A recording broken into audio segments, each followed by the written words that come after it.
Hubo una vez en medio de la lluvia, del caos y del barro, 500,000 de almas que se reunieron para demostrarle al mundo que la música podía ser más fuerte que las balas, que el amor libre podía resistir al miedo, que un prado cualquiera podía convertirse en leyenda. Esto fue Woodstock.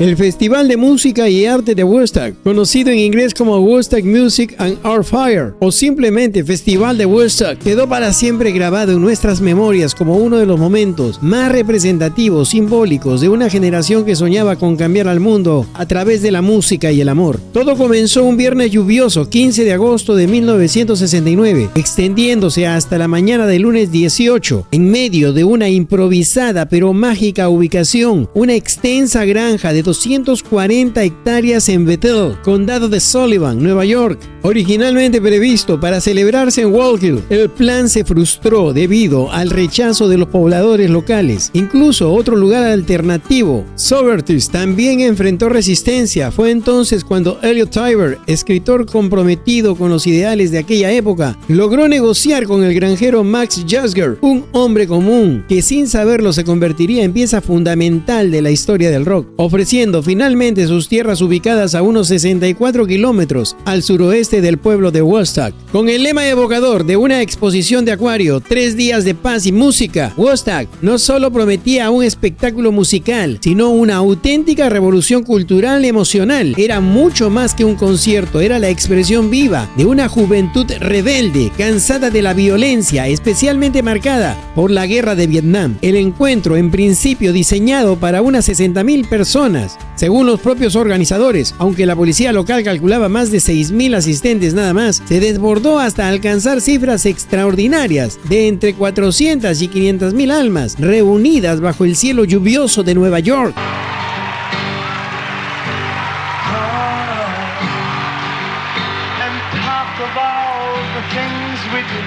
Muchos de estos jóvenes simplemente irrumpieron sin boleto, burlando los modestos $18 que costaba la entrada para los 3 días. La lluvia persistente convirtió rápidamente el prado en un inmenso y legendario barrizal, pero ni siquiera estas condiciones climáticas adversas fueron capaces de apagar el espíritu que flotaba en el ambiente. Woodstock era un reflejo fiel y potente de la contracultura hippie que dominaba aquellos días. Una juventud reconocible por sus largas cabelleras, collares de cuentas y prendas coloridas. Las chicas con sus faldas multicolor danzaban libres y despreocupadas entre el barro y la música, mientras que los símbolos del arco iris y el símbolo universal de la paz ondeaban orgullosamente en banderas y camisetas. Durante las maratónicas jornadas, 32 actuaciones musicales trascendieron las expectativas de los organizadores, convirtiéndose en memorables momentos históricos, pero quizás ninguno tan emblemático como el instante en que Jimi Hendrix hizo vibrar a los presentes con una electrizante y provocativa interpretación del himno nacional estadounidense en su guitarra eléctrica.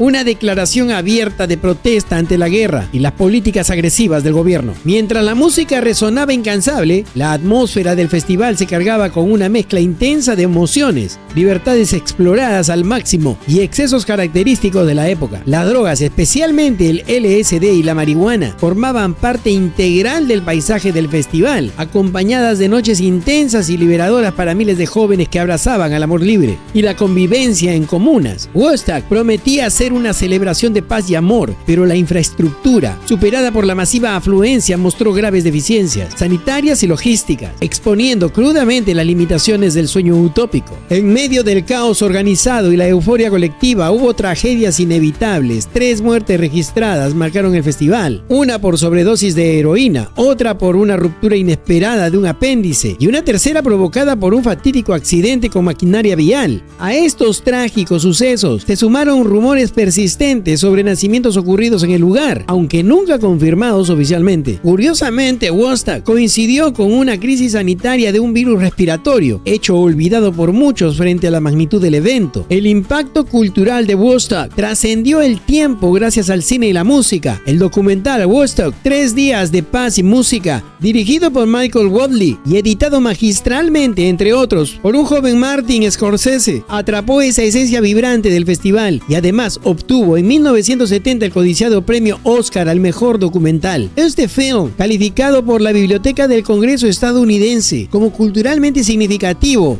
fue incorporado al prestigioso National Film Registry para preservarlo eternamente como testimonio del espíritu de una época inolvidable. Años después, en el 2009, el renombrado director Ang Lee presentó Taking Woodstock, película que retrata detalladamente la compleja organización del festival desde la perspectiva del propio Elliot Tiber, recordando nuevamente al mundo la epopeya detrás de aquellos 3 días imborrables de música, paz, amor y caos.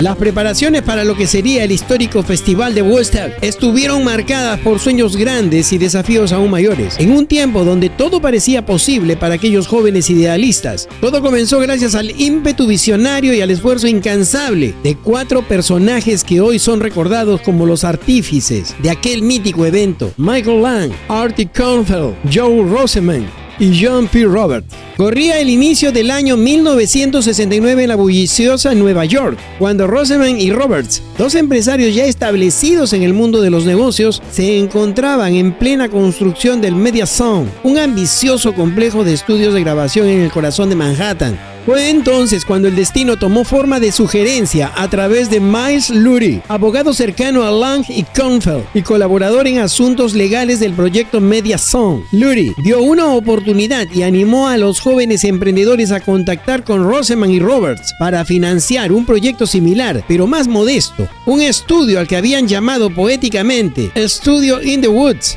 y que planeaban situar en Woodstock, Nueva York. Sin embargo, Rosenman y Roberts, hombres pragmáticos curtidos en el mundo financiero y empresarial, no vieron futuro en aquella modesta propuesta de estudio en medio del bosque. En lugar de rechazar directamente, tuvieron una idea diferente: un concierto multitudinario protagonizado por artistas emblemáticos que frecuentaban la zona de Woodstock, como el icónico Bob Dylan y The Band.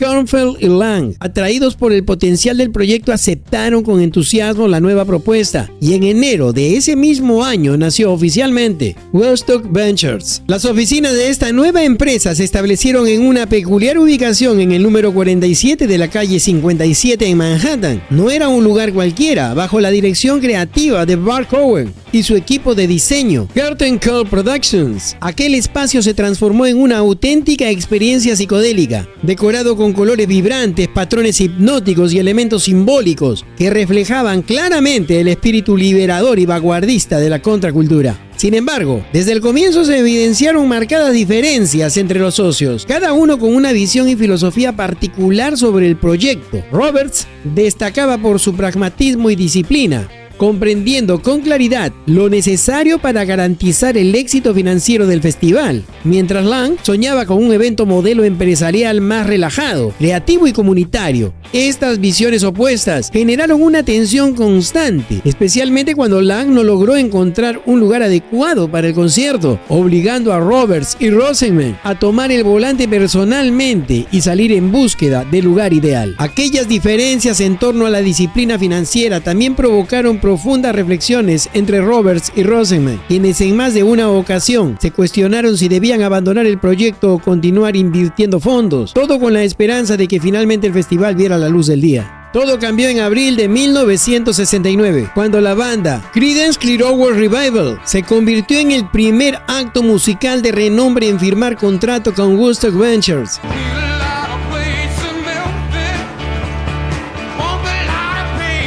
El grupo aceptó actuar por $10,000, una cifra que, aunque considerable entonces, equivalía a unos $70,000 en términos actuales. Este contrato resultó ser un punto de inflexión decisivo, porque, como señaló posteriormente Doug Clifford, baterista del grupo, una vez que Creedence firmó, todos los demás se pusieron en fila y empezaron los demás grandes actos.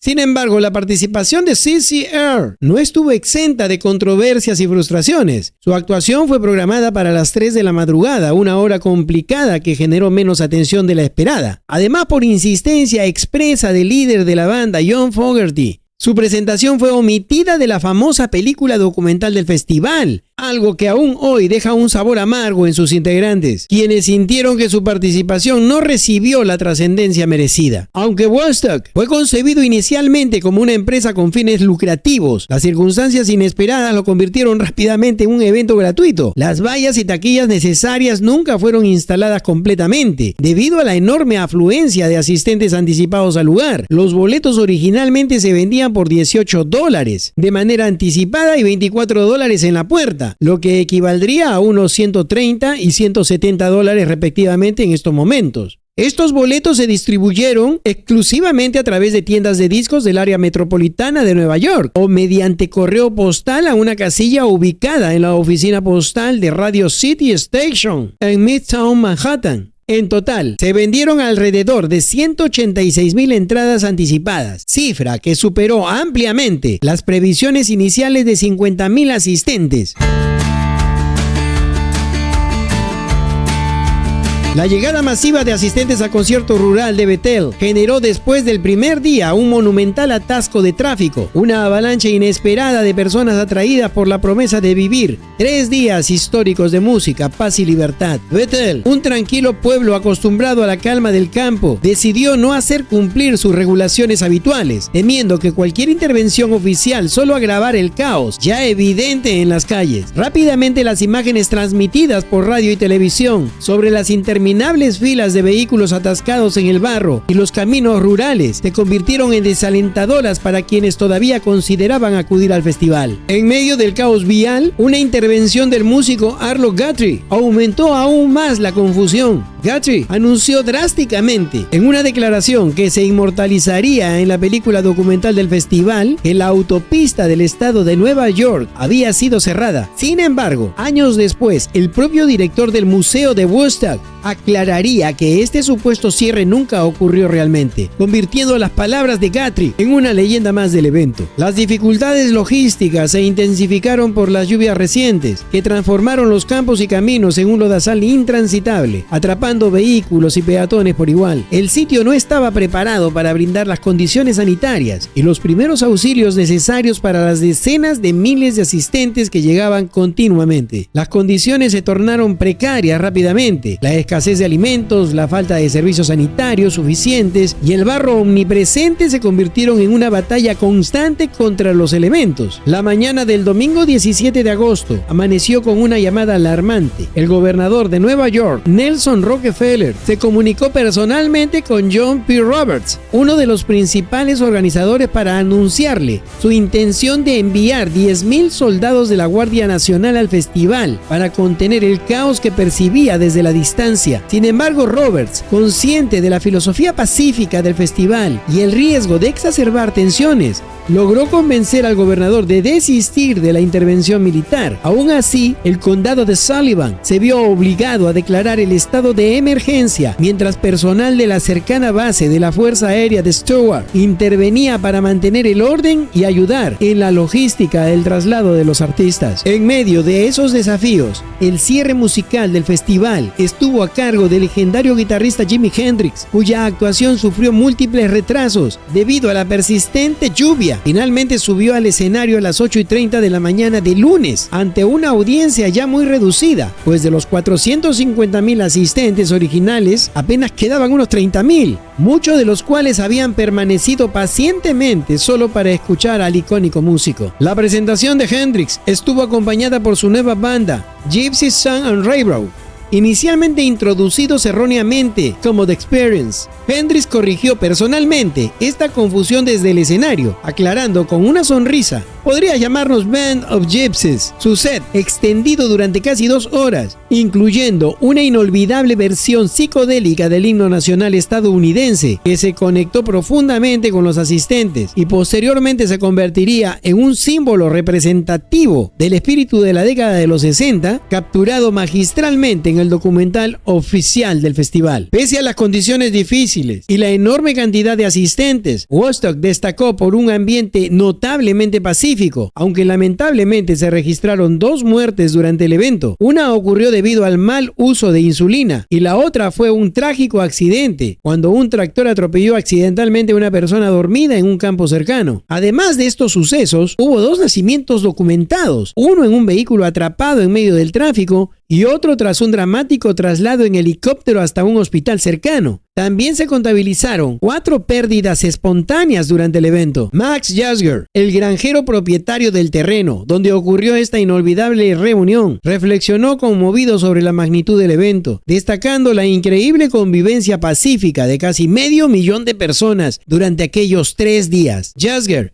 veía en Woodstock una metáfora viva del potencial humano para transformar adversidades en esperanzas, invitando a la sociedad a unir esfuerzos para construir un futuro más brillante y pacífico. Años más tarde, las memorias de Woodstock han sido celebradas y renovadas en varias ocasiones, con festivales conmemorativos realizados en 1979, 1989, 1994 y 1999. En el 2009, en el aniversario número 40, Richie Havens regresó al emblemático lugar para interpretar su clásico Freedom. Freedom, freedom, freedom.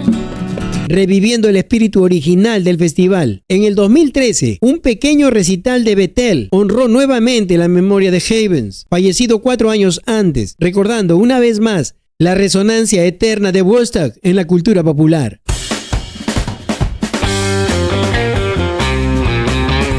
La mística de Woodstock no solo quedó marcada por aquellos artistas que tocaron bajo la lluvia y el barro, sino también por aquellos grandes nombres que rechazaron la invitación, dejando al festival con historias paralelas de lo que pudo haber sido. Bob Dylan era quizás el más esperado entre todos los artistas convocados a Woodstock. Su figura estaba íntimamente ligada al mismo pueblo, viviendo tranquilamente en Woodstock desde hacía tiempo. Sin embargo, Dylan no subió al escenario aquel histórico agosto de 1969. Había firmado para presentarse en el Festival de la Isla de White el 31 del mismo mes y estaba visiblemente molesto por el constante acoso de hippies que interrumpían su retiro pacífico tras sufrir un serio accidente de moto. La ausencia de Dylan fue profundamente sentida y 25 años después, cuando finalmente actuó en Woodstock 94, fue recibido con una presentación cargada de emoción y nostalgia. Hemos esperado 25 años para oír esto. Señoras y señores, el señor Bob Dylan. Otro rechazo legendario fue el de The Beatles. Los organizadores contactaron con John Lennon en un intento por llevar a la banda más influyente del mundo al escenario de Woodstock, pero Lennon condicionó la presencia del grupo a la participación de su nuevo proyecto, Plastic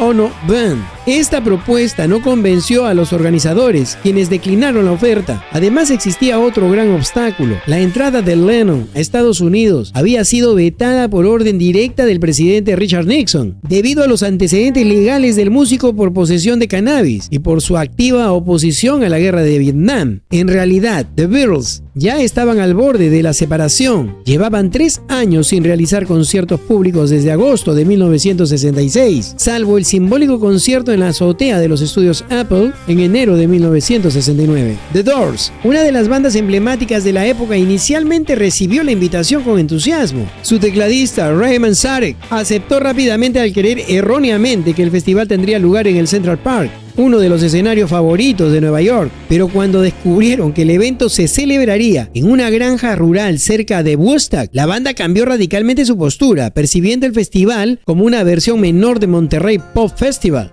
algo de segunda clase. Además, Jim Morrison enfrentaba problemas legales derivados de un polémico concierto en Miami, lo que complicaba aún más cualquier intento por presentarse. Led Zeppelin, la joven banda británica que ya estaba revolucionando la escena del rock, también recibió la invitación a participar. Sin embargo, su manager, el influyente Peter Grant, rechazó tajantemente la propuesta. Argumentó que en Woodstock, Led Zeppelin sería solo una banda más en la lista. Prefirieron mantener sus compromisos de gira, actuando en el Asbury Park Convention Hall en Nueva Jersey, en ese mismo fin de semana. Curiosamente, pocos días antes, hicieron una pausa para asistir a un concierto de Elvis Presley en el prestigioso Hotel International de Las Vegas. The Byrds también fueron contactados por los organizadores del festival, pero descartaron la idea pensando que Woodstock sería simplemente otro evento más de los muchos festivales de música del verano de 1969. Vaya. Además, pesaba en su memoria un reciente y desastroso concierto en la Ciudad de México, marcado por severos problemas técnicos y organizativos. El bajista John York recordó claramente la conversación con Roger McGuinn, quien mencionó que los organizadores no aseguraban el pago a todas las bandas invitadas, generando incertidumbre económica. Agotados por las exigencias de constantes giras y desencantados por la escena festivalera, decidieron unánimemente rechazar la oferta, sin imaginar que estaban renunciando a formar parte del festival más emblemático de la historia. Tommy James and the Shondells también tuvieron la oportunidad de actuar, pero declinaron la invitación en circunstancias algo peculiares. Tommy James contó posteriormente cómo su secretaria le presentó la propuesta diciendo que un criador de cerdos en el norte de Nueva York quería que actuaran en su terreno. La descripción, tan poco atractiva como confusa, llevó a la banda a rechazarla sin mayor reflexión, solo para darse cuenta días después del enorme evento que habían dejado escapar. Los Moody Blues no figuraban inicialmente en el cartel, pero aún así recibieron una invitación de último momento. No obstante, ya tenían compromisos previos en París durante esas fechas y optaron por honrar esos contratos. De manera similar, el grupo Spirit decidió no asistir al festival para cumplir con compromisos ya pactados. Johnny Mitchell, que figuraba en el cartel original y cuya sensibilidad musical encajaba perfectamente con el espíritu de Woodstock, terminó cancelando su participación por recomendación expresa de su representante. El motivo fue evitar cualquier retraso o problema con su compromiso previamente acordado para aparecer en el popular programa de televisión The Dick Cavett. Por último, King Crimson recibió una invitación personal de Jimi Hendrix para participar en el evento. Sin embargo, la banda inglesa era relativamente nueva y tenía compromisos en el Reino Unido que imposibilitaban su traslado oportuno hasta Woodstock, perdiendo así una oportunidad histórica para consolidarse en el público estadounidense. La resonancia cultural de Woodstock no solo se limitó a la música y al cine, también ha impregnado con fuerza el mundo de las letras, sirviendo como inspiración profunda para autores que encontraron en aquel legendario festival una fuente inagotable de reflexión y emotividad. Una muestra excepcional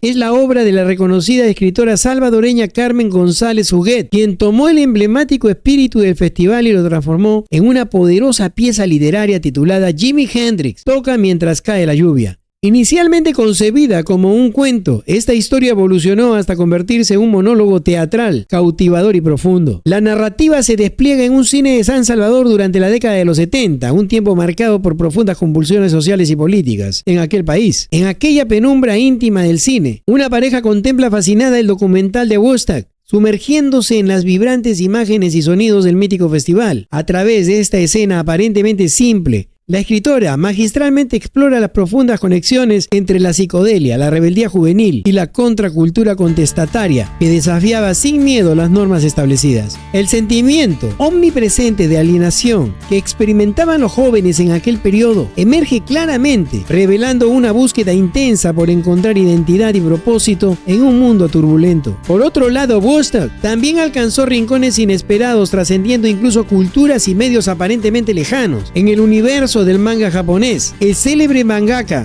Naoki Urasawa incorporó una emotiva referencia al festival en su obra maestra, 20th Century Boys. En este relato, el clímax apocalíptico recrea de forma impactante una multitudinaria reunión de más de 500,000 de personas, evocando intencionalmente el espíritu unitario y esperanzador que caracterizó a Woodstock. Esta poderosa escena reafirma el legado del festival como símbolo global de unión, resistencia pacífica y hermandad entre individuos que sueñan con un mundo más justo y tolerante. Así Woodstock perdura en el tiempo, trascendiendo generaciones, fronteras y disciplinas artísticas, trayéndonos a la mente de manera recurrente que aquella congregación bajo la lluvia y el barro representó mucho más que música y espectáculo, simbolizó el anhelo profundo del ser humano por la libertad, por la paz y la conexión verdadera. Hoy, al mirar hacia atrás, no solo recordamos un evento histórico, sino también los sueños eternos de una juventud que creyó, aunque fuera por un breve instante, en la posibilidad real de cambiar al mundo con amor y música. ¡Qué inocencia! ¡Qué belleza! Hasta la siguiente historia.